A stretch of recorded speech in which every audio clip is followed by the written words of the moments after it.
Miss world 2025 పోటీలకు హైదరాబాద్ సిద్ధమైంది. Shamshabad airport లో మిస్ కెనడా క్యాథరిన్ కు స్వాగతం పలికారు. ఎల్లుండి గచ్చిబౌలి స్టేడియంలో కర్టన్ రైజర్స్ ప్రోగ్రాం జరగనుంది. రాష్ట్రంలో ప్రఖ్యాత ప్రదేశాలను కంటెస్టెంట్స్ సందర్శించనున్నారు. ఈ నెల 12న నాగార్జున సాగర్, బుద్ధవనం, 13న చార్మినార్, లాడ్ బజార్ సందర్శించనున్నారు. ఈ నెల 31న మిస్ వరల్డ్ గ్రాండ్ ఫినాలే జరగనుంది.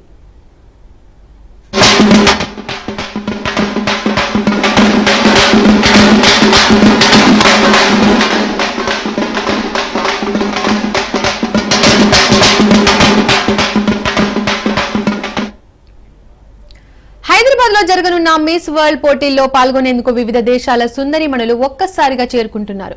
ఇవాళ మిస్ బ్రెజిల్ జెసికా హైదరాబాద్ వచ్చారు. ఉదయం శంషాబాద్ ఎయిర్పోర్ట్ కు చేరుకున్న మిస్ బ్రెజిల్ జెసికాకు తెలంగాణ సంస్కృతి సంప్రదాయాలతో అధికారులు ఘన స్వాగతం పలికారు. ఇప్పటికే Miss World CEO chairperson Julia Evelyn Morley, Miss Canada Miss Emna Diana Catherine మెర్రిసన్లు ఇప్పటికే చేరుకున్నారు.